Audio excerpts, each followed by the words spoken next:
Eh, en este primer video, lo que vamos a revisar más brevemente es la estructura y pasos generales que se necesita tener para crear un modelo de programación lineal en primer lugar. Hay como algunas reglas, digamos, y algunos otros detalles que hay que tener en cuenta como para saber cuándo el modelo está o no correcto y luego, obviamente de esa manera comprobar que efectivamente lo estoy construyendo de manera adecuada. Lo primero entonces que tenemos que pensar es en qué condiciones necesita, digamos, un modelo de este tipo para ser o lo que llamamos un modelo de programación lineal. Lo primero es su estructura, siempre tienen, digamos, estas dos partes básicas. Hay una función objetivo, que es una ecuación, obviamente, que es la que básicamente guía la resolución del problema. Y esta se puede maximizar o minimizar, no hay otra opción. Siempre voy a buscar qué combinación, digamos, de variables me da un valor máximo o mínimo, digamos, dependiendo de lo que estoy buscando. Y a esta función objetivo se le suma un conjunto de restricciones que pueden ser, bueno, desde una, al menos una, hasta obviamente un número tan grande como quisiera. Problemas que pueden tener fácilmente miles de restricciones. Em, Todas las ecuaciones necesariamente deben ser lineales, es decir, no pueden existir variables elevadas a un exponente, digamos que no sea uno, ¿cierto? Todas las variables en el fondo siempre están elevadas a un exponente uno, pero no pueden haber cuadráticas, cubos ni nada por el estilo.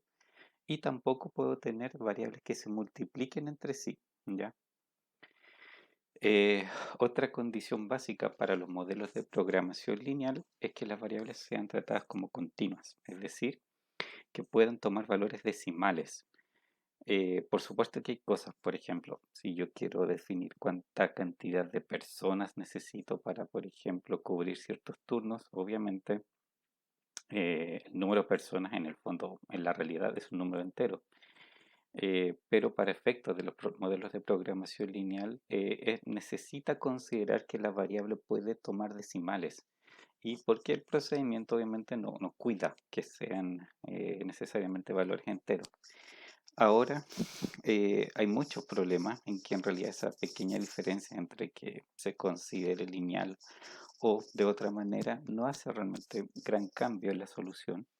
Pero hay otros tipos de problemas en que sí, es muy significativo el efecto de considerarla como lineal y que pueda tomar decimales o no.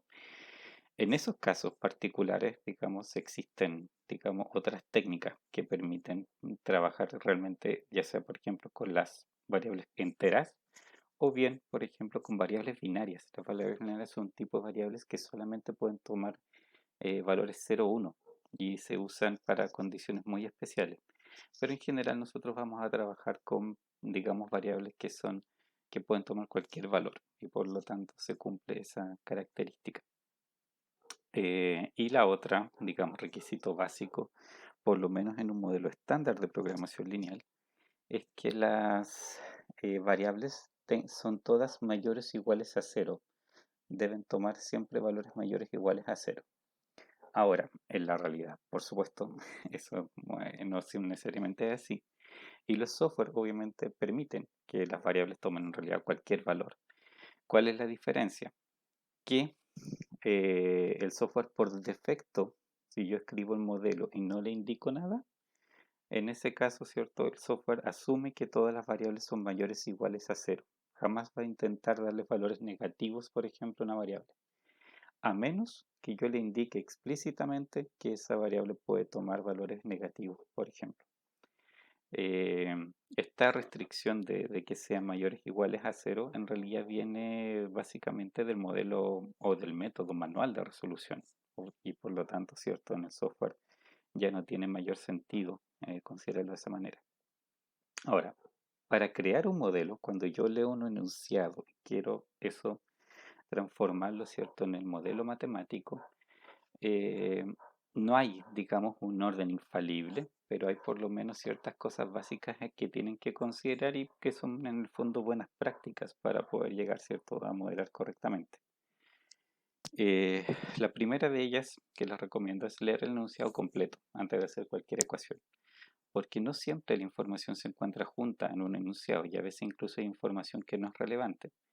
En el primer caso, por ejemplo, no sé, pueden haber un problema que te hable de muchos costos, costos y costos, y todos esos costos, por ejemplo, están sujetos a la utilización de un presupuesto. Y solamente al final, quizás del problema, tú lees cuánto el presupuesto disponible y más para arriba hay muchos costos y recién todos esos costos obviamente hay que resumirlos en una ecuación y dejarlo limitado el presupuesto disponible. Entonces, no siempre la información va a estar realmente como frase por frase, que cada frase significa una restricción. Muchas veces es así, pero no siempre. Entonces, primero es sano leer el enunciado completo. Y también a veces pasa que hay información que no siempre es relevante para la toma de decisión que yo necesito. En problemas teóricos, como los que vamos a ver, normalmente sí, toda la información es relevante, por algo se está dando. Pero pasa mucho en la realidad, que eventualmente uno ve o recopila mucha información y hay cierta información disponible que la verdad no es tan relevante o no influye en la decisión. Por ejemplo, si hay un costo fijo y yo estoy minimizando costos, muchas veces la minimización de costos para mí pasa por los costos variables, no los fijos. Entonces, le sume o no le sume a mi función objetivo ese costo fijo, el resultado de las variables de decisión va a ser exactamente el mismo. Entonces, se puede a veces omitir información que no es relevante para la decisión. Pero, como les digo, en los casos que trataremos no es muy poco probable que se ocurra. Segundo lugar, es determinar si es un problema de maximización o minimización. Eso a veces los enunciados es más explícito, pero si no, obviamente tengo que usar la lógica. Si se trata, por ejemplo, de un problema de utilidades, lo más probable es que sea maximización. Si es un problema de costo, lo más probable es minimización. O si es cantidad de personas, muchas veces lo que busco es minimización. A veces maximización es, por ejemplo, maximización de cobertura de algo, etcétera. Entonces, tengo que identificar en el problema que me están pidiendo si quiero maximizar o minimizar. Debo determinar cuáles son las variables de decisión que debo considerar, que en el fondo son las variables que me representan en los números que yo necesito que el problema me entregue como resultado. Saber, por ejemplo, cuántos productos fabricar, cuánto inventario sostener en cada mes y cosas por el estilo, cuántas personas contratar, etcétera. ¿Cierto? Son números, ¿cierto? que me dan en el fondo la solución al problema que yo necesito conocer para poder decir, ok, la solución a este modelo, a este problema es digamos, este grupo de números. Estas son las decisiones que tengo que tomar. Ahora, hay que considerar también que es bien importante que no siempre todas las variables de decisión van a aparecer necesariamente en la función objetivo. A veces solamente modelan restricciones.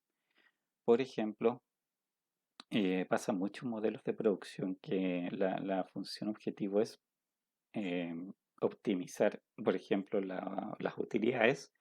Y bien, o sea, en la función objetivo, por ejemplo, pueden ir las variables que me representan cuánto fabrico de cada producto, pero las restricciones a veces empiezan a aparecer, por ejemplo, variables que representan el inventario y que no van a ir en la función objetivo, pero sí me modelan cuánto fabrico cada mes y cuánto traspaso de un mes de fabricado a consumo en un mes diferente. Entonces a veces necesito hacer esa clase de utilización de variables extras que no van a ir en la función objetivo, pero sí en las restricciones. La cuarta cosa a considerar es identificar las restricciones del problema. Como les decía, muchas veces son bien evidentes, van apareciendo frases por frase. A veces tengo que buscar un poco más, explorar, ¿cierto?, a través de todo el enunciado para encontrar qué frases son las que finalmente me conforman una única restricción. Pero obviamente son muy variables porque existen muchos tipos de restricciones de distinta naturaleza. Casi todas son normalmente fáciles de modelar, pero a veces, cierto, sí hay algunas que requieren un poco más de esfuerzo en crear la relación matemática. Em, hay que identificar también si es que hay limitaciones en los signos o valores de las variables. Por ejemplo, variables que puedan tomar como mínimo un valor que ya es positivo. O bien, si por ejemplo hay variables que pueden tomar tantos valores positivos como negativos, eso perfectamente podría hacerse. Em, También eventualmente, por ejemplo, tenemos situaciones en que las variables deben tomar valores enteros necesariamente y ahí, por supuesto, también yo solo tengo que indicar. Por último, un par de cosas. En cada ecuación que tengamos, siempre tenemos que estar seguros que estamos usando la misma unidad de medida. ¿Por qué? Por ejemplo, tengo una ecuación que me representa tiempo y el tiempo obviamente puede estar en distintas unidades de tiempo, pero yo tengo que asegurarme que a través de esa ecuación, ¿cierto? Estoy ocupando la misma unidad, que todo esté o en segundos o en minutos o en horas o en semanas o en meses, pero que todos los elementos que sumo estén en la misma unidad. Es un error bastante común esto de a veces equivocarse en estos pequeños cambios y no hacer la transformación de unidades a la misma. Sí puede pasar perfectamente y no hay nada malo en eso, que distintas ecuaciones manejen distintas unidades de medida y distintas escalas incluso dentro de un mismo tipo de medida. Por ejemplo, puedo tener dos restricciones, una que esté en segundos y otra en horas, y no hay ningún problema con eso, porque es el coeficiente, ¿cierto?, que va a ir acompañando mi variable de decisión, la que hace el efecto de que el reglón, digamos, toda esa fila, toda esa ecuación esté en la misma unidad de medida. A través de distintas restricciones, ¿cierto? Pueden usar distintos tipos de escalas o incluso distintas medidas. Una puede ser perfectamente sobre peso, otra sobre volumen, otra sobre tiempo, pueden ser muchas cosas diferentes. La función objetivo tiene que también cumplir esa condición de que obviamente me mida la misma tipo de variable, o si me suma personas, que todas sean personas, si me suma costos, que sea dinero, que puede eventualmente sumar tanto ingresos como egresos, pero obviamente como las dos cosas están en dinero, ¿cierto? También son sumables. Y así, simplemente me tengo que fijar en las unidades de medida para que el modelo tenga coherencia. Y así un pequeño recuerdo de que finalmente lo que busco es, ¿cierto?, lograr un poco lo que está acá arriba. Una función objetivo, en este caso maximizar. Por convención se hace siempre esto de escribir z es igual. Viene un poco del método manual, pero uno siempre lo escribe así como para identificar que esa es la función objetivo. Después viene la función objetivo, que obviamente es una expresión lineal donde se suman las variables multiplicadas por coeficiente. Y después se dice sujeto a, el grupo de restricciones, que pueden ser menor o igual, mayor o igual o igualdades. No hay ninguna restricción con respecto a la combinación que puede ocupar ahí. Y finalmente también siempre por convención, cuando lo escribo al menos manualmente los problemas, tengo que indicar que las variables son mayores o iguales a cero, ¿cierto? O bien tengo que indicarle el rango de signo que le corresponde a cada una. Eso es lo que conforma un problema de programación lineal y las restricciones en sí, ¿cierto? Lo que me forman es lo que tengo acá un poco identificado como región factible, ¿ya? Esa región factible, ¿cierto? Es donde yo tengo que buscar el resultado que me va a maximizar mi función objetivo. Eh, por supuesto, si bueno, viéramos el método manual, veríamos cómo se avanza a través de los vértices para llegar a la solución objetivo, pero como van a trabajar esencialmente con software, eso es un poco transparente para quien lo está experimentando. Por último, lo que también les mencioné en clase, vamos a ocupar básicamente dos cosas, Excel y Lingo, para resolver problemas a través de software. Excel es lo que vamos a ocupar se llama Solver de Excel, que viene incluido obviamente en todos los paquetes de Excel, pero que debe activarse porque normalmente no viene activado. Personalmente encuentro que es más lento y engorroso de usar, pero que funciona bastante bien en general. Solamente quizás para problemas muy grandes puede que sea realmente ya poco práctico utilizarlo. Lingo es un software de una empresa que se llama Lindo Systems. Y vamos a trabajar con un demo que tiene 60 días con pequeñas limitaciones de capacidad que para efectos del curso no son ningún problema. Y en la página de Lingo pueden ver que hay tres versiones del software. Nosotros vamos a ocupar la que se llama Lingo, tal cual, que es una aplicación de escritorio, que es muy simple, es como un procesador de texto, pero más simple aún, porque uno tiene que escribir y tipear literalmente el problema. Existe obviamente un lenguaje detrás de Lingo que uno podría ingresar problemas de gran tamaño, ¿cierto? De manera muy expedita, pero los problemas que normalmente vamos a manejar no necesitan esa clase de lenguaje, así que básicamente sí los vamos a escribir bastante a mano.